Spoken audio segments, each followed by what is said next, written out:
Nepo Lolala, finaliste de la Coupe du Monde avec les All Blacks, est toujours en train de s'adapter à Toulouse avant de se rendre en Ulster samedi pour la Champions Cup, une compétition dans laquelle il se sent actuellement plus à l'aise qu'en championnat.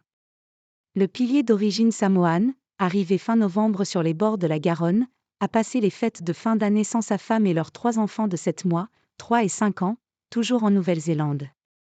L'ancien deuxième ligne Yousfa Tekori, resté dans l'environnement toulousain après avoir raccroché ses crampons, a eu la gentillesse de, inviter chez lui, mais cela n'a pas complètement fait oublier leur absence.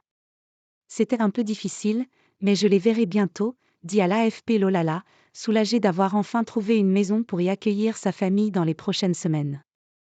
Je voulais m'occuper de tout ça avant qu'ils arrivent, sinon ça aurait été compliqué pour ma femme avec 3 enfants en bas âge, explique l'international néo-zélandais, 53 sélections, d'une timidité naturelle malgré ses 133 kg. Le petit frère de Kazel Lolala, ancien centre et entraîneur au Racing 92, n'est pas non plus encore tout à fait installé rugbystiquement. Le style de jeu du top 14 est totalement différent de celui du Super Rugby, championnat de référence de l'hémisphère sud, reconnaît le transfuge des Blues d'Auckland. Ce n'est pas aussi rapide, mais les contacts sont plus durs. C'est différent aussi en mêlée. Je commence tout doucement à m'y faire. Encore quelques semaines à jouer en top 14 et ça devrait venir, espère-t-il. Je ne voudrais pas que ça prenne trop de temps. Le néo-toulousain se dit plus familier du jeu développé en Champions Cup et ça tombe bien.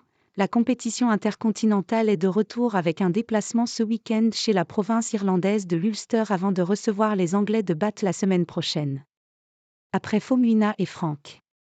Encore en cours de transition dans sa nouvelle vie, Lolala ne regrette pas pour autant d'être sorti de sa zone de confort.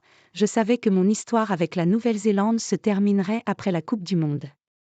Il était temps de passer à autre chose. Le joueur de 32 ans a toujours un peu en travers de la gorge la finale perdue contre l'Afrique du Sud, décembre 2011, en octobre dernier au Stade de France, lors de laquelle il est entré en cours de jeu. Je voulais vraiment terminer ma carrière internationale au sommet, raconte-t-il. Mais c'est la vie, il faut l'accepter et tourner la page. Je ne veux pas que ça m'empêche d'aller de l'avant, ça appartient désormais au passé.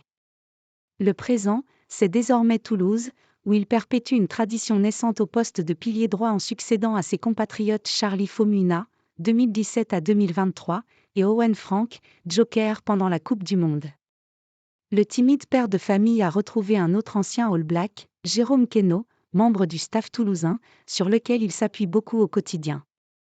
Son intégration chez les Rouges et Noirs a tout de même connu quelques couacs, comme celui récemment partagé avec humour par son nouveau coéquipier Pito Movaka, international français d'origine néo-calédonienne.